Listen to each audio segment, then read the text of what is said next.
오늘의 성경 말씀은 이사야 40장 28절에서 31절 말씀으로 드리겠습니다. 성경책을 가지고 계신 분은 모두 찾아주시고 다 찾으실 거라 믿고 읽겠습니다.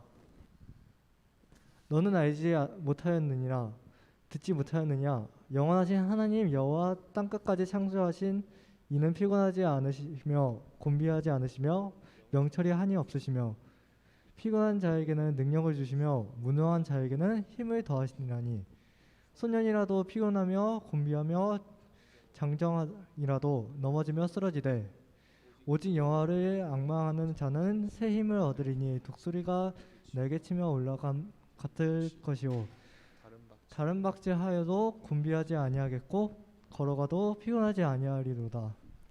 아멘. 다음으로 이해찬 전도사님께서 같이 걸을까라는 제목으로 말씀드리겠습니다. 네, 우리 한번 제가 오늘 말씀이 하나님께서 피곤한 자에게 능력을 주신다는데 정말 피곤한 몸으로 나왔습니다. 함께 우리 좀 밝은 목소리로 함께 인사했으면 좋겠습니다. 샬롬이라고 각자의 자리에서 서로에게 인사했으면 좋겠습니다. 샬롬. 네. 자, 지난주에 설 명절이 있었죠. 설 명절 여러분 다 잘 보내셨습니까? 가족들 모두가 함께 모여서 보낼 수 없었던 명절이었는데 하지만 각자의 자리에서 우리가 마음이 풍성하고 즐거운 명절 보내셨기를 바랍니다. 더욱 나가서 우리가 지난주 온라인 동계수련회 함께 했었죠. 온라인 동계수련회를 통해서 우리가 앞으로 묵상과 더욱 친해졌으면 좋겠습니다. 우리가 더욱 성장하는 학생회가 되기를 소망합니다. 예수님 안에서 그리고 학생회 안에서 함께 새로운 시작으로 새로운 삶을 향해 나아가는 모두가 되시기를 기도드립니다. 자, 근데 이제 새로운 시작, 변화를 수반한다고 지난주에 말씀을 드렸었죠. 변화가 없이 새로움이라는 단어가 존재할 수 있을까? 그렇지 않다는 것이죠. 그렇게 우리는 이전에 우리가 살고 있던 삶에서 벗어나야 하는 것입니다. 떠나야 하는 것이에요. 하나님과 함께하는 삶의 시작에 우리가 참여해야 하는 것입니다. 쉽지 않은 길이죠. 세상의 즐거움보다 재미있게 느껴지지 않을 가능성이 굉장히 크겠죠. 그러나 우리가 하나님 안에서 하루하루 주어지는 삶을 통한 감사가 있습니다. 그 감사를 통해 우리가 하나님과 교제하는 시간들을 통해 우리에게 주신 하나님의 놀라우신 뜻과 기쁨 날마다 체험하는 모두가 되시기를 소망합니다. 오늘 우리가 앞서서 함께 읽었던 본문의 말씀 이사야서이죠. 구약시대 이사야가 기록했던 하나님의 말씀입니다. 당시 하나님의 말씀을 대언하던 선지자 이사야였다는 거죠. 이 이사야라는 선지자가 하나님께 순종하지 않는 이스라엘 백성들에게 심판과 경고의 메시지를 전하고 있다는 거예요. 근데 우리가 오늘 읽은 40장 메시지가 경고의 메시지라고 느껴지지 않죠. 이스라엘 백성들에게 위로의 메시지를 전하기 시작합니다. 하나님께서 순종을 좋아하는 분이에요. 이스라엘 백성들이 불순종을 저지릅니다. 계속 불순종하며 살아가고 있어요. 순종하지 않고 살아가고 있어요. 근데 그것으로 인해서 받게 될 심판이 있다는 것이죠. 그 심판 가운데 하나님을 끝까지 찾는 백성들, 하나님께서는 절대 가만히 내버려 두시지 않으십니다. 함께 오늘의 본문 40장 28절 읽어보았으면 좋겠습니다. 네, 시작. 너는 알지 못하였느냐 듣지 못하였느냐 영원하신 하나님 여호와 땅 끝까지 창조하신 이는 피곤하지 않으시며 곤비하지 않으시며 명철이 한이 없으시며. 아멘. 여기서 이사야가 하나님을 몇 가지 단어로 소개하고 있는 거예요. 먼저는 영원하신 분이라고 합니다. 그리고 모든 세계를 창조하신 분이래요. 이 하나님께서 피곤하지 않으십니다. 곤비하지도 않으신데요. 세상의 모든 지식보다도 높으신 위대하신 분이 바로 하나님이시라는 것입니다. 여기서 곤비라는 단어 좀 궁금해서 찾아봤죠. 기력이 떨어져서 지치는 것을 곤비하다라고 말합니다. 근데 결국 하나님께서는 한계가 없으신 분이시다 라는 말이겠죠. 우리는 이 사실을 이 말씀을 통해 깨달을 수 있는 것입니다. 근데 우리가 항상 말씀으로만 하나님이 어떤 분이시구나 하고 깨닫는 것, 여기서만 끝나는 경우들이 많다는 것이죠. 하나님께서 이런 분이십니다. 하나님께서 이런 일을 하셨어요. 근데 우린 여기서 아는 것이 끝이 아니라는 것입니다. 이사야가 왜 우리한테 처음부터 물어보는 투로 말하고 있을까요? 왜 알지 못하느냐? 왜 짓지 못하였느냐라고 우리에게 물어보는 것일까요? 왜 반문하는 것일까요? 간단합니다. 우리가 알기는 하는데 듣기는 들었는데 그 하나님이 우리가 무슨 상관인지를 내가 살면서 깨닫지 못하고 살아가고 있기 때문이겠지요. 그래서 우리는 정말 중요한 사실이 있다는 것입니다. 정말 중요한 사실, 하나님이 위대하신 분이에요. 하나님 지치지 않으신 분이에요. 하나님이 세상을 창조하신 분이에요. 이 사실, 그거 말고도 정말 중요한 사실이 한 가지 더 있다는 것입니다. 바로 하나님께서 여러분을 아신다는 것이죠. 나를 아신다는 것입니다. 이 사실을 우리가 깨닫게 된다면, 세상에서 우리가 살아가는 이 삶에 하나님께서 함께 하시는구나 라는 사실을 깨닫게 된다면, 우리는 살아가는 인생 새로운 관점으로 바라보며 살아가게 된다는 것이죠. 바로 하나님의 시각, 그전에는 나의 시각으로 세상을 바라봤다면 이제는 하나님의 시각으로 세상을 바라보며 살아가게 된다는 것이죠. 하나님과 함께하는 여러분의 인생, 그렇지 않은 인생과 차이점이 있습니다.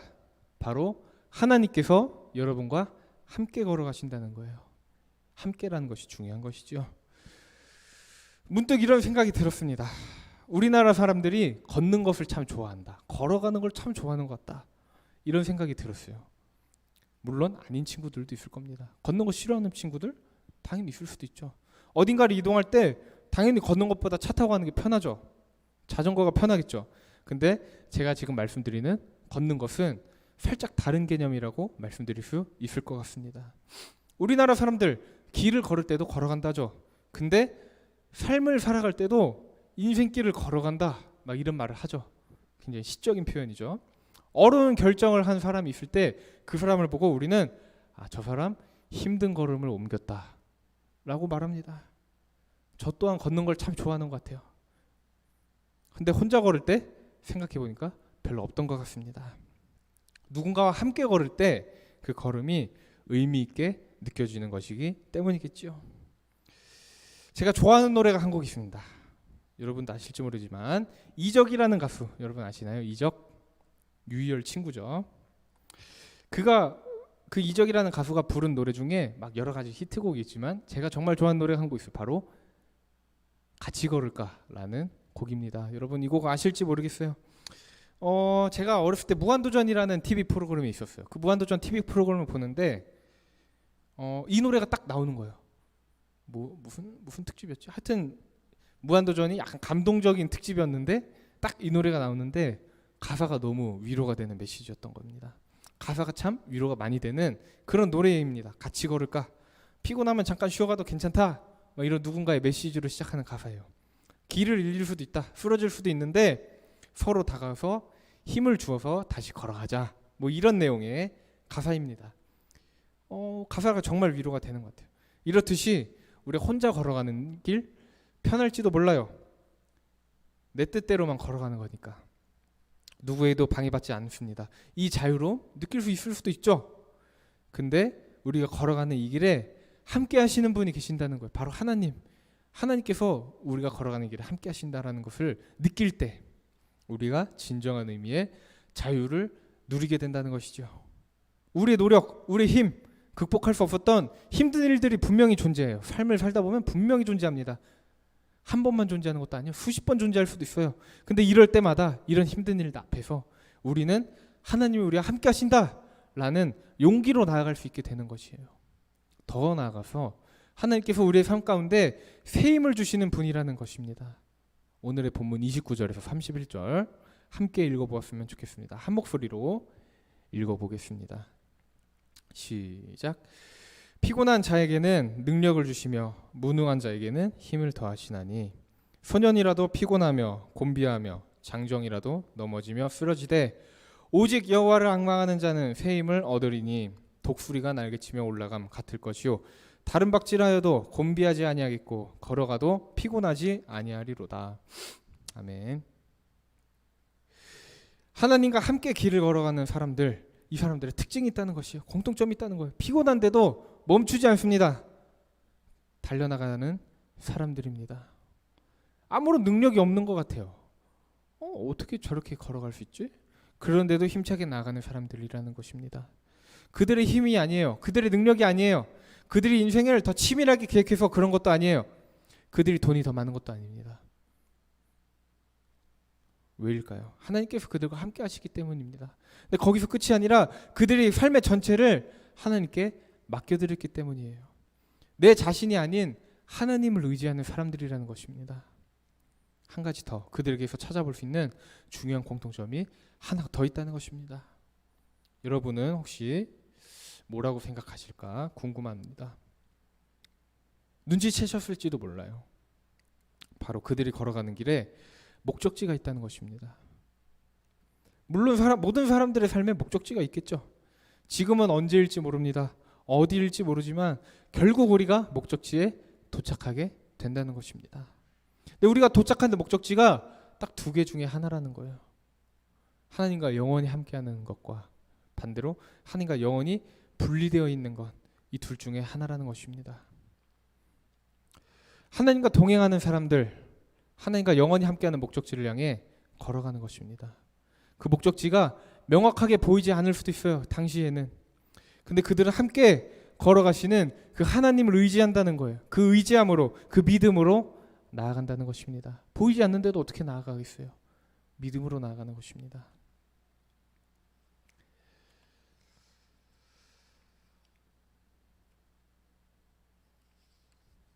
목적지가 없이 길을 걷는다는 것 금방 피곤할 수밖에 없습니다. 저는 이거를 언제 실감을 한 적이 있었냐면 군대에 가서 실감을 해봤습니다. 또 군대 얘기를 하죠. 군대에서 행군이라는 걸 해요. 행군을 해봤는데 이 말에 있어서 정말 좋은 경험을 한 셈이 된 것 같아요. 밤에 이제 갑자기 막 오후까지 짐을 다 싸라고 합니다. 막 무게를 채우래요. 20kg를. 커다란 가방에 막 20kg를 채워넣습니다. 이제 밤에 출발해요. 아침까지 킬로미터로 20km를 걸어가야 되는데 막 산을 올라가는 거예요. 목적지가 어딘지 걸어갈 때는 보이지가 않는 거예요. 정말 힘들었습니다. 막 진짜 언제 도착하냐. 힘들다. 절반쯤 왔나? 막 그러고 가고 있는데 갑자기 목적지가 저 산 위에 있다는 거예요. 근데 산 꼭대기가 보입니다. 딱 그때 갑자기 힘이 막 나는 거예요. 갑자기 걷는 것이 이제 피곤하다 이런 생각도 안 들고 그냥 계속 앞으로 보면서만 계속 걸어가고 있는 거예요. 어느 순간 제가. 여러분도 이와 비슷한 경험 해보신 적이 있을 수도 있습니다. 바로 등산을 해보셨을 때. 등산할 때 이제 산에 올라갑니다. 정상이 언제 나올까라는 생각 하나로만 앞을 보고 걷는 거예요. 위에서 내려오는 사람들 보고 물어봐요. 막 힘드니까. 정상이 얼마나 남았나요? 물어봅니다. 내려오는 사람들의 대답 항상 비슷하다는 것이죠. 금방 나옵니다. 막 이렇게 말하는 거예요. 산으로 올라간 지 1시간이 되었는데 그때 만난 분도 정상 금방 나와요. 3시간을 올라갑니다. 그때 만난 분도 정상 금방 나와요. 똑같은 대답을 하시는 거예요. 이렇듯이 목적지가 어딘지 안다는 것 우리에게 있어서 정말 중요한 것이라는 거예요. 목적지가 정해진 삶. 그렇기 때문에 우리 열심히 살아보려고 하는 것이겠지요. 근데 목적지가 잘못됐다면 지금 내가 가고 있는 길이 올바른 목적지로 향하는 것인지 잘못된 목적지로 향하는 것인지 우리가 모르고 있으면서 걸어가고 있다면 해야 하는 일이 한 가지가 있겠죠. 다시 한번 방향을 바로잡아야 하는 것입니다. 그래서 우리 먼저 방향을 설정하는 것이 가장 중요하다는 거예요. 무슨 일을 하기 전에도 우리는 항상 목적과 방향 이 두 가지를 생각한다는 거예요. 숙제를 준비할 때도 우리는 숙제를 내주신 선생님의 의도를 먼저 생각합니다.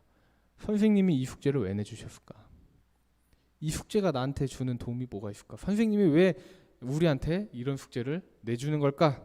그 방향성을 선생님의 의도에 맞추어 가는 거예요. 내가 과제를 준비하는 방향성을. 거기서 끝이 아니겠죠. 방향만 설정한다고 끝이 아니에요.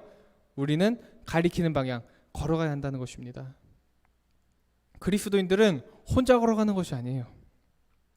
우리들에게 있어서 어떻게 가느냐의 문제, 그거는 곧 누구와 함께 가느냐의 문제이기도 하기 때문이겠지요. 바로 내 삶의 주인이 되시는 하나님을 인정하는 삶, 그 삶을 우리가 살아가야 한다는 것입니다. 근데 그 삶은 나 혼자서 걸어가는 삶이 아니라는 거예요. 내 능력으로 걸어가는 삶이 아닙니다. 내 힘으로 걸어가는 삶이 아니에요. 내 지식으로 걸어가는 삶이 아닙니다.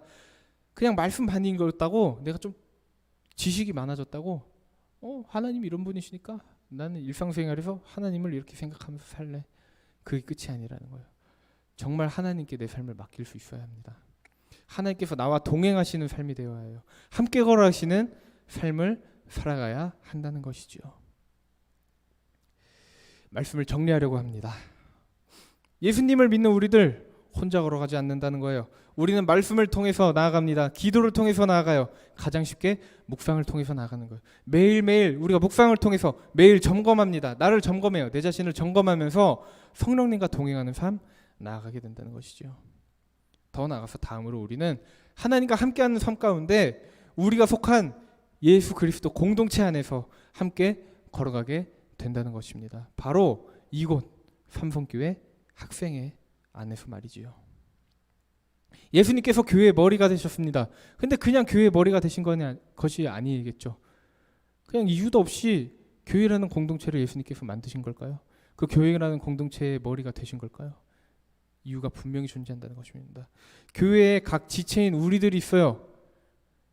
우리들이 머리이신 예수님을 따라서 한 마음으로 나아가게 하기 위함이십니다. 지금 여러분 혼자서 지쳤을지도 모릅니다. 그런 여러분들을 향해서 하나님께서 이렇게 말씀하시고 계시는 거예요. 예수님께서 이렇게 말씀하고 계시는 거예요. 같이 걸을까라고 말씀하십니다. 혼자 걷는 길이 아닙니다.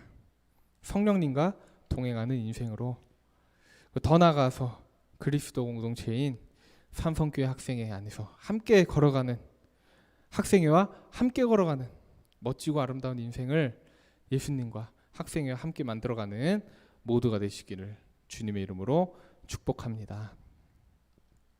다 함께 기도하시겠습니다. 하나님 감사합니다. 혼자서는 여기까지 올 수 없었음을 고백합니다. 내 힘이나 내 능력이 아닌 오직 성령님을 의지하여 나아갈 수 있도록 삶의 모든 부분에서 성령님께 내 삶을 맡길 수 있도록 하나님 도와주세요. 우리를 향하신 하나님의 뜻 우리가 더욱 알기 원합니다. 말씀과 기도를 통하여 하나님과 동행하는 학생회가 될 수 있도록 인도해 주세요. 우리와 함께 하시는 임마누엘의 예수님의 이름으로 기도드렸습니다. 아멘.